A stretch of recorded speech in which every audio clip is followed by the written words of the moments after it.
The sun burned high above Dry Creek, its heat pressing down on the land until even the air seemed to shimmer. Eli Rollins squinted against the glare as his horse carried him along the dusty trail. The animal's hooves struck the dry earth, kicking up red dust that clung to his worn chaps, his faded shirt, and the sweat on his skin.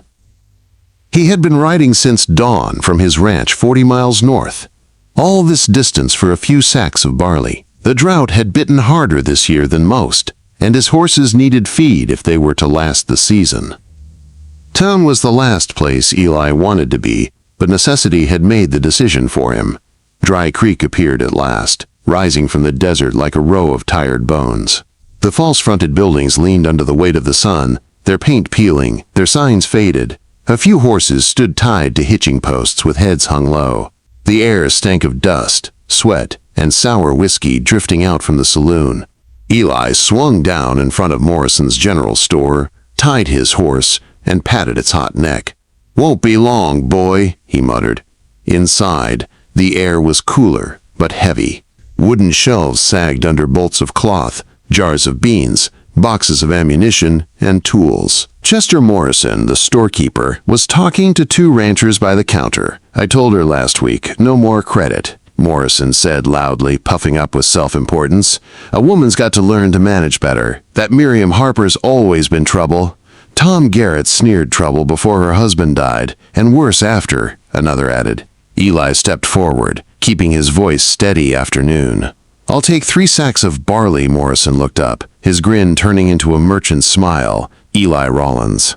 Haven't seen you in town for months. That'll be $12. Eli laid down the bills, but before Morrison could count them, the bell above the door rang. Conversation fell silent. A woman stepped inside, and the air itself seemed to grow heavy. She was younger than Eli expected, perhaps 25. Her dark hair was pulled back in a plain knot. She wore a faded calico dress mended more than once, but her back was straight and her chin lifted with a dignity that dared the room to break her. "Mr. Morrison." She said softly, "I need flour, salt, and a tin of lard." Morrison's face hardened. "Cash up front, Mrs. Harper." "You know that." She opened her small purse and placed coins on the counter. Eli could see from where he stood that it wasn't enough. Morrison counted them slowly, dragging out her shame. "This will cover half the flour," he said, voice thick with satisfaction. "No salt, no lard." "Then I'll take what it covers," she answered, though her hands trembled. Tom Garrett smirked. "Maybe you should consider other ways of earning money. Widow's got to make her way somehow." Eli watched as Miriam Harper turned on him, fire flashing in her dark eyes. "I manage honestly, Mr. Garrett, which is more than some can say." "Honest women don't poison their husbands," the other man muttered, just loud enough to be heard. The words fell like a stone. Miriam's face paled, but she held her ground. "My flour, Mr. Morrison." Morrison leaned forward, cruelty curling in his smile. "Prices have gone up. Those coins might buy you a cup of flour." If that Eli's jaw tightened. He stepped forward and laid 2 silver dollars on the counter beside her coins. "Add what the lady needs to my order." The room froze. Miriam turned to him, pride warring with desperation in her eyes. Up close, Eli noticed the hollows in her cheeks, the neat patches in her dress, the worn leather of her boots. "I can't accept," she whispered. "You're not accepting," Eli said calmly, keeping his eyes on Morrison's store. "Made an error in my favor last time I was here. This squares us. Isn't that right, Morrison?" The storekeeper flushed but nodded, unwilling to challenge Eli's steady gaze. Miriam's voice shook, but she held it steady.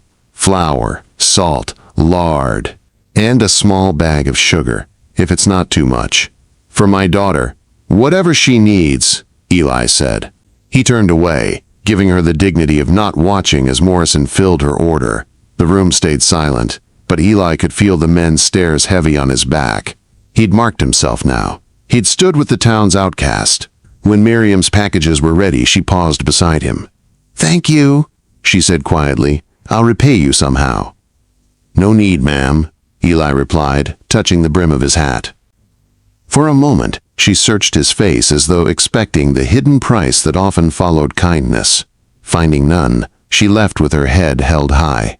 Eli watched her through the window as she walked down the street, small frame burdened by parcels and heavier still by the town's judgment. "You've made a mistake," Morrison muttered. "That woman's nothing but trouble." Eli picked up his barley. "Seems to me, a woman trying to feed her child isn't the one making trouble." Outside, the sun was beginning its slow drop toward the horizon. Eli mounted his horse, ready to head north. But his eyes followed Miriam Harper's figure until she disappeared into the poorer part of town. He told himself it didn't matter. He told himself he'd only come for grain. But as he rode out of Dry Creek, her fire, her pride, and her silent struggle stayed with him. He'd crossed a line that day, though he didn't yet understand just how much it would change his life. And 3 days later, when Eli Rollins found himself turning back toward that widow's broken farmhouse with a small sack of seed corn in his saddlebag, he stopped pretending. Something had shifted, something he couldn't ride away from anymore. 3 days later, Eli Rollins rode back toward the eastern edge of Dry Creek with more than barley in his saddlebags. He told himself he was only carrying extra seed that would otherwise go to waste. But when the Harper place came into view, sagging under neglect and loneliness, he knew he'd been lying to himself. The house leaned tiredly, its roof patched with whatever scraps Miriam could find. The porch bowed, the fence half fallen. What had once been a garden was now nothing but cracked earth. A little girl, no more than 6, stood in the yard. She had her mother's dark hair and the same solemn eyes. She didn't smile or wave, just watched him with a wariness no child should have. Eli touched his hat to her, then tied his horse at the fence. Before he could knock, the front door creaked open. Miriam Harper stood there with a kitchen knife in hand. She looked ready to fight a battle she'd already fought too many times. Her face softened slightly when she recognized him, but her grip on the knife stayed firm. "Mr. Rollins." She said Eli. He answered. "Brought some seed. Thought it might help." Her eyes narrowed. Thought maybe the poor widow could use charity. Thought maybe someone trying to keep a garden alive in a drought could use seed. "Sitting useless in my barn," he replied evenly. They stood facing each other, neither giving ground until Miriam finally lowered the knife with a sigh. "I suppose you'd better come in." Inside was sparse but clean. 3 mismatched chairs, a wood stove, and shelves holding little more than the supplies Eli had seen her buy. Everything spoke of poverty held back by dignity. "Sarah," Miriam called, and the little girl entered, curtsied politely, and stood close to her mother's skirts. "Would you like some water, Mr. Rollins?" Miriam asked, though Eli could hear what it cost her to offer. "I'm fine," he said gently. "I only came to drop off seed and share a few tricks about planting it right in this soil." She studied him, suspicion and weariness written plain on her face. Finally, she nodded. "Show me then." For the next 2 hours they worked side by side in the yard. Eli taught her how to plant deep, how to shape the soil to trap what little rain might come, how to water at dawn and dusk to save against evaporation. Sarah followed them, carrying seeds in her small apron. She hardly spoke, but her wide eyes never left Eli. When the sun grew low, Eli called a halt. He noticed the way Miriam swayed, exhaustion pulling at her, though she never once complained. He saw how hunger had hollowed her cheeks, how her pride kept her silent. "That's enough for today," he said. "Seeds need to settle before the next watering." Miriam wiped her brow with a dirty sleeve. "I don't know how to thank you." "No thanks needed. Just neighbors helping neighbors." She laughed bitterly. "Neighbors? You're the only man in town willing to be seen here." Eli didn't answer. He just gathered his tools and headed for his horse. As he swung into the saddle, Sarah stepped forward. Her small face was solemn. "Mr. Cowboy," she asked. "Yes, miss." "Are you a good man or a bad man?" "Sarah!" Miriam's voice was sharp with embarrassment, but Eli only looked at the girl. "I try to be good." He said honestly, "Don't always succeed." "Why do you ask?" The child's voice was quiet, but steady. "Mama says good men don't hurt little girls." But the men in town say bad things to Mama. And they're supposed to be good men. Eli felt the words strike him deep. He slid down from the saddle, knelt in the dust so he could meet her eyes. "Sometimes folks get confused about what's good and what's bad," he said. "They listen to gossip instead of the truth. Your mama's a good woman, Sarah. Don't let anyone tell you different." Sarah nodded solemnly, then threw her thin arms around his neck. The hug was quick, but it stayed with him as he rode away into the coming dusk.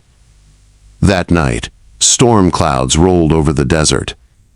Rain hammered Eli's ranch, lightning cracking the sky. He tried to sleep, but each crash of thunder dragged him back to thoughts of Miriam and Sarah in that crumbling house. Were they dry? Were they safe? He told himself it wasn't his problem. But when another roar shook the windows, he gave up pretending. Eli saddled his horse and rode out into the storm. The trail was mud, rain blinding, but he pushed through until the Harper house appeared in the lightning's flash. He heard Sarah's terrified crying before he reached the door. Inside, the roof was giving way, water pouring in. The floor already slick with mud. Miriam was trying to catch the leaks with buckets, fighting a battle she couldn't win.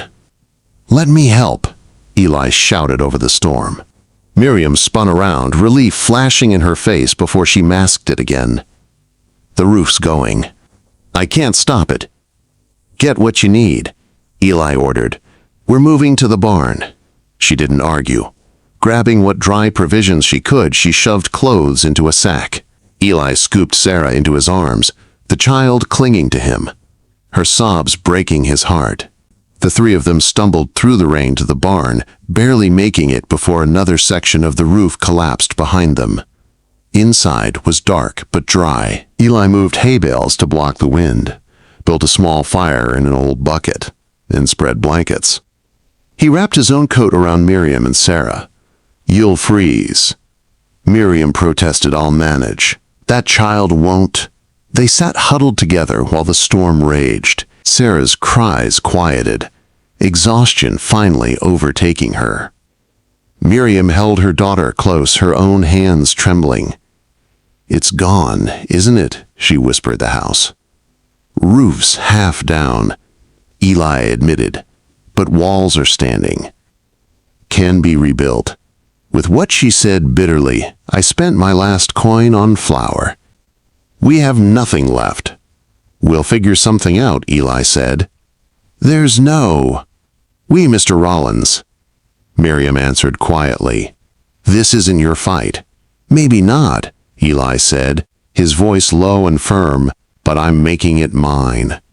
Her eyes filled, though she tried to hold steady while she whispered. Outside, thunder rolled. Inside, the firelight flickered across Eli's face as he finally spoke. "Because some things are worth fighting for. And I reckon you and that little girl are two of them." Dawn broke clear after the storm. But the Harper house stood broken, half its roof gone, water running down warped walls. Eli walked the yard in the early light, mud sucking at his boots, and knew the place couldn't last another storm. When he returned to the barn, Miriam was awake. Sarah still curled against her. She looked at him with eyes that were red from sleeplessness, but her chin was high. "You've done enough," she said quietly. "Go back to your ranch before this ruins you." Eli shook his head. "I'll be back tomorrow with lumber and tools. We'll start fresh." "Mr. Rollins," she began, but he cut her off. Eli. He corrected, "And I don't walk away from people I've chosen to stand with." The next morning, true to his word, Eli arrived with a wagon full of boards, nails, and tools. Together they tore down what couldn't be saved and built a new frame. Miriam worked beside him with stubborn determination, her hands blistering but steady. Sarah fetched nails and carried water, proud of every small task. By evening, the new frame stood against the setting sun. They sat together on the porch steps, weary but alive, sharing beans and bread. Sarah leaned against Eli, half asleep. Miriam's eyes softened as she watched them, though she quickly looked away when he met her gaze. Days turned into weeks. The house took shape again. Each nail driven, each shingle laid seemed to bind them closer. Eli felt it in the way Miriam sometimes smiled without meaning to, in the way Sarah laughed louder when he was near. The town, though, saw it differently. One hot afternoon, 3 riders appeared. Sheriff Watson, Tom Garrett, and Pike Stevens. They reined up at the gate, faces dark with judgment. Rollins, the sheriff, called folks are talking. A single man spending his days at a widow's place ain't proper. Eli rested his hand on his hammer, close enough to his Colt. Seems to me fixing a roof is proper work. Garrett spat tobacco. She poisoned her husband. Everyone knows it. Miriam stepped forward then, her dress patched but her posture proud. Everyone knows lies, she said sharply, and no one lifted a finger when this storm left my child with a leaking roof. Mr. Rollins did. If that shames you, then it's your shame, not ours. The men shifted uncomfortably, but Garrett sneered. You'll drag him down with you, widow. Enough, Eli said coldly. If you've come to work, pick up a hammer. If not, ride on. They left with muttered threats, but the warning was clear. Trouble would come. It came weeks later in the form of 5 men, half drunk and spoiling for a fight. They caught Eli in town, shouting about the witch widow and Rollins playing husband where he shouldn't. The first punch split his lip. The second doubled him over. But Eli was no stranger to brawls. He fought back hard, putting 2 men down before the sheriff's shotgun blast broke it up. You've chosen your side. Garrett spat as they hauled him away. This won't end well. Bruised and bleeding, Eli rode straight to the Harper house. Miriam met him at the porch, her face pale at the sight of his wounds. This is what I feared, she whispered as she stitched his cut with trembling hands. You're paying for standing with us. I told you before, Eli said, his voice steady despite the pain. This is my fight now. Her hands paused. Why, Eli? Why risk everything? He caught her gaze, holding it. Because I won't stand by while you and Sarah are left alone. Because when I look at you, I see more than trouble. I see a woman worth every risk. Tears slipped down her cheeks. I don't want to hope. She whispered hope anyway. He said gently. From that day, Eli was at the Harper place more often than his own ranch. He brought food, fixed fences, taught Sarah to ride a pony. In the evenings, he sat on the porch with Miriam, the silence between them turning softer, safer, but danger still loomed. One night, voices shouted outside, rocks crashing through the windows. Sarah woke screaming as men on horseback jeered from the road. Eli grabbed his rifle and fired 2 shots into the air. The riders scattered into the dark, but the message was plain. They would not be left in peace. The next morning, Eli made his choice. Pack what you can carry, he told Miriam. You're coming to my ranch. It's safer ground. Miriam hesitated, torn between pride and fear, but Sarah clutched Eli's arm, her small voice breaking through. Please, Mama. I want to live where the bad men can't find us. And so, with little more than patched clothes and worn dishes, they left the broken house behind. Eli's ranch was stronger, larger, built with years of hard work. Miriam stood on the porch that first night, Sarah asleep inside, the stars wide above them. She turned to Eli, her voice unsteady. What are we doing, Eli? He took her hand, rough palm against delicate fingers, building something new. He said simply, if you'll let me, quote. Her eyes shimmered in the starlight, fear and longing battling within. Then, slowly, she nodded. From that moment, the path of Eli Rollins changed forever. He had come to Dry Creek for barley. Instead, he had found a widow and her child, and with them, the family he hadn't known he was searching for. And together, come gossip, storms, or guns, they would fight for the life they had begun to build.